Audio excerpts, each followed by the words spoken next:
এই প্রথম দেখলাম আমার মাকে সারা রাত ধরে টেবিল সাজাচ্ছে। তাই?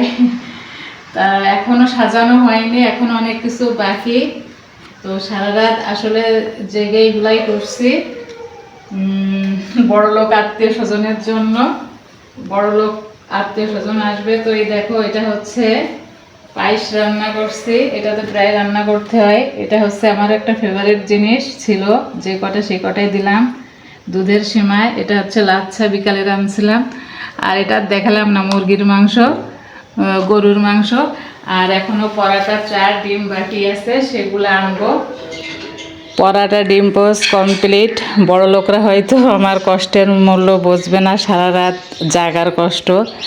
কারণ আমি হচ্ছে বড় লোকদের মনের মতো টেবিল সাজাতে পারি নাই।